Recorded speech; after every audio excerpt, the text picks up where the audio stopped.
Hello guys, about to show you a different planeswalker this time. This one's going to be the original Ashiok. He is he is different. Of course, they all different, but this particular planeswalker is really cool. He was the first planeswalker that I got years ago that actually has a win condition. What does that mean? That means even if your card condition, like mine, is very, limited, and you might find it difficult to win games against your opponent. This particular planeswalker, will make it easy. You will always win with him. Well, of course, not always, but you know what I mean. He has a built-in way for you to just press a button and win the game, which is great. I mean, there are quite a few planeswalkers that have that. Him in particular, he's got a cool one. I'll show you. Okay, so let's go. Who are we playing against? I don't know what the name of this planeswalker is. I know he's kind of dangerous. He's got some pretty cool stuff going for him, but regardless, let's go. Let's see what's gonna happen. This is not standard. This is legacy. So some real weird things might happen this game. As far as like the cards played. I'm not sure what kind of card collection this guy has, but judging by the fact that he has 13 wins in training grounds, he's got something good going. Okay, so let's see. What do we have? We just have a bunch of removal spells. Well, no big deal. Let's do that. Removal is always good. Let's do that.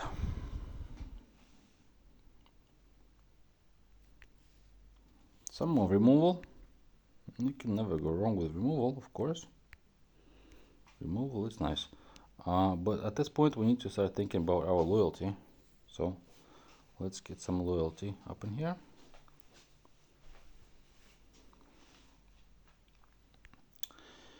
And we're getting more removal, and now we have some threats on the board, but no problem. We can deal with those threats like it's nothing.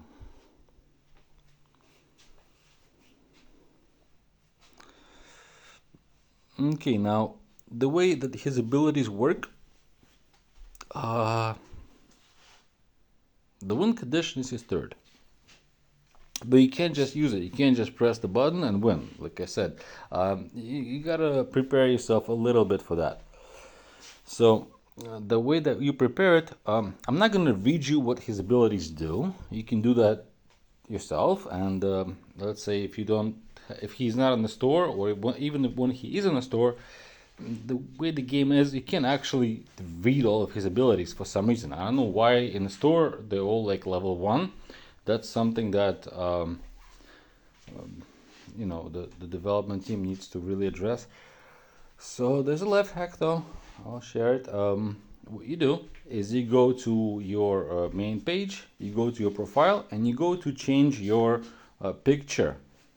In the game, there's a little icon that shows like how you look or whatever.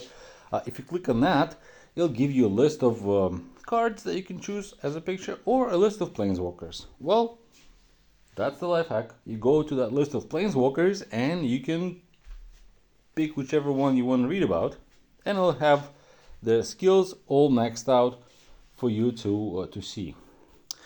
But in his case, we have some of them already pumped up. Let's see. So the win condition is his third, right? Greater Living Torment token. What it does is it creates a hexproof creature that every time he attacks, the cards that go into, I believe, into the exile, if I'm not mistaken, and he just grows. Like every attack, cards go, and his power and toughness is based on the amount of cards in opponent's exile.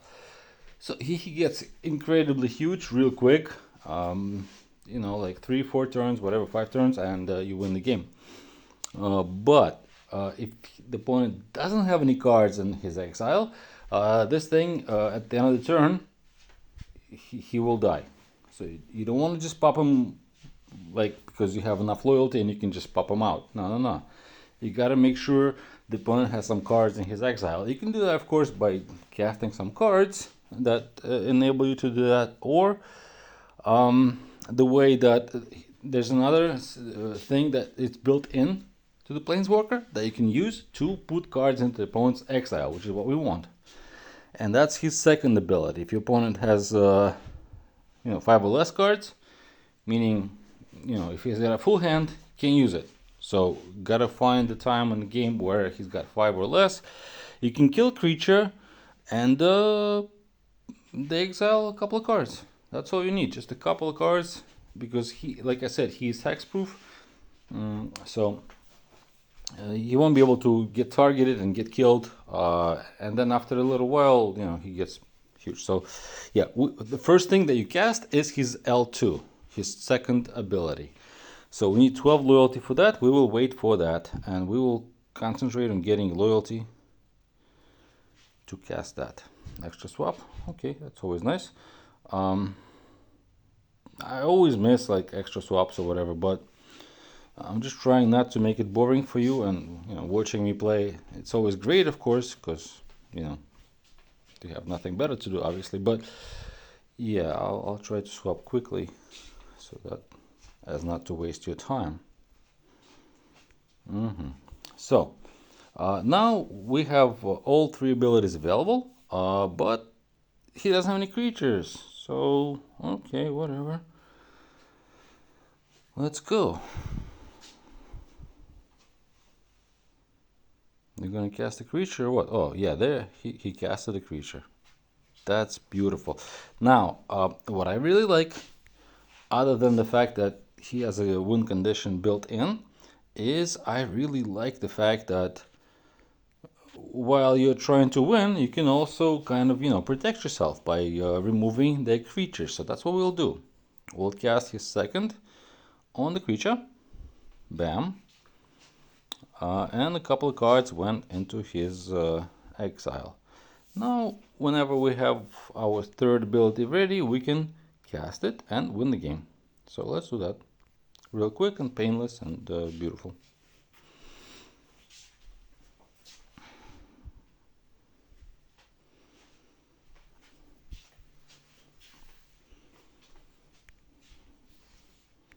I have too many removal spells, as surprising as it sounds. So let's get rid of some of them, and let's match some loyalty gems so I can show you the win game.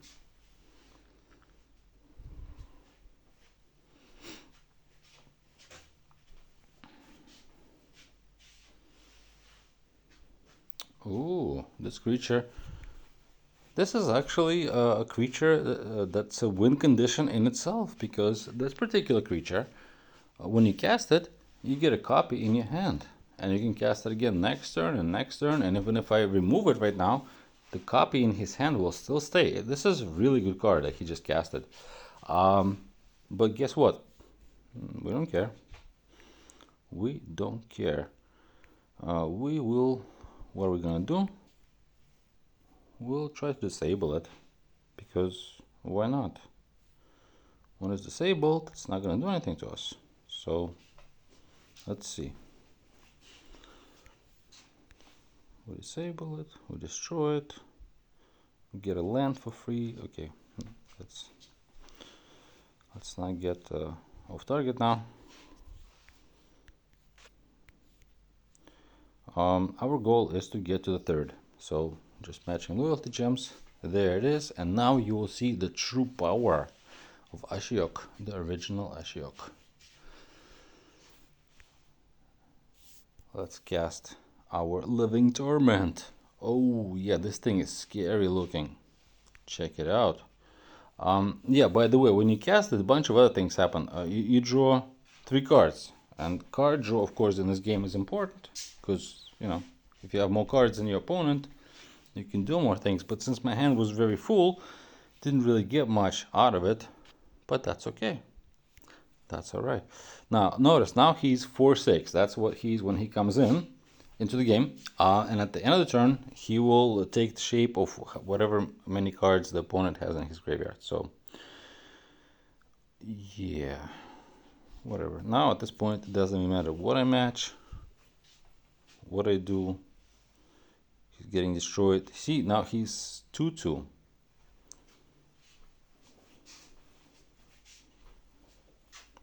Oh, you know what? That's because I have this. Creature gets +3/+3. Why is he 2-2?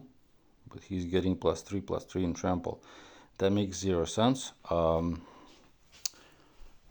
sorry. I don't know why it does that. That must be some sort of a bug. Bug. All right, let's go. Let's win this. How are we gonna win this? We're just gonna do what we do. I'm gonna cast some stuff and win the game. Eat something to extinction. This thing. Notice he was 2-2. He became an 8-8 at the end of the turn. Because when he attacks, let's read what he does. Why don't we? Because it's such a cool creature. Such a scary creature, actually. And I don't mean scary like the picture is scary. The picture is alright. But what he does is scary. First of all, unblockable. What? Can be blocked? Oh no. Hexproof can be targeted. Oh, that's scary. Yeah. And the rest of the stuff is given to him by this little thing, Shadow Spear. So the rest of the things that he has, they don't matter. But the most important thing is what he actually does. Let's read the text. At the end of your turn, this creature's power and toughness becomes XX. So what is X? X is the number of cards in your opponent's exile. Oh, so he's got like 30 cards in his exile. This thing is going to be 30-30. You betcha. And I've seen him get even bigger than that. He gets huge relatively quickly. Because when this creature attacks, exile the top 5 cards of your opponent's library. So every turn, he gets +5/+5. And being unblockable and hexproof, that means you're going to win the game. Unless your opponent has either A, some sort of way to, untargeted removal. It's pretty rare in this game. Or B, some sort of a way to disable him. Also pretty rare. So you basically win once you get him down, and he's got remember, when you get him down, the opponent has to have at least one card in his exile. Otherwise, when you plop him, he'll die at the end of your turn because there are no cards in exile, and he becomes, XX, whatever cards are in the exile. So let's see how quickly we can win this. Why don't we, right? Let's go. He was 8-8, now he's 13-13. Not too shabby. Yeah, I'm gonna gain life because I have that artifact, but it wouldn't even matter. Even if I didn't have it, he's gonna get so retardedly big that the opponent will lose, real quick. Doesn't matter. Does not matter.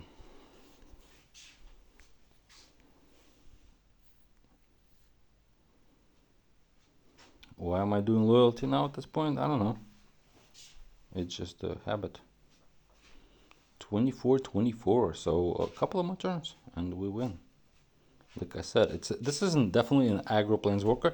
You could probably play him as a control planeswalker and have the win condition towards the end when you've completed like your objectives or whatever for the match. He can be used as that. Yeah, definitely, unquestionably.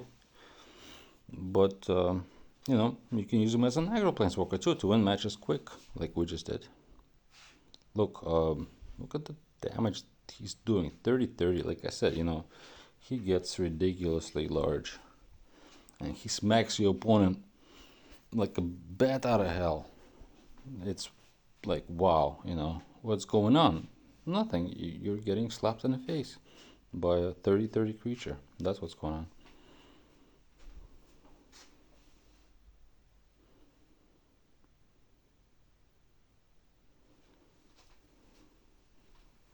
Yeah, you can do all that. Doesn't matter. You're gonna die next turn because of how good Ashiok is. Yeah, there you go. So that was real quick. You know, he's not like I said, he's not really a control planeswalker. Yes, he could be played as one, but he's more like an aggro planeswalker to me. He's got other abilities too, like his first ability does some weird thing. I don't know. I don't really use it. From what I understand, you can use it to get things out of the opponent's exile and play them on your side of the board. But like, why would you want to do that? You know, I'm putting good cards in my deck to do good things with them. Greg or my opponent, whatever he puts in his deck, it's probably going to be garbage comparing to what I use, right? I mean, yeah, no, I don't know, maybe. Um, he might have some good stuff, but I don't want to rely on that. I want to rely on what I have, and um, and that's what I do. So I'll show you the deck in a second, like I always like to do, just so that you can check it out.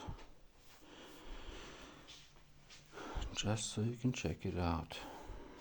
Okay, let's see, Planeswalkers.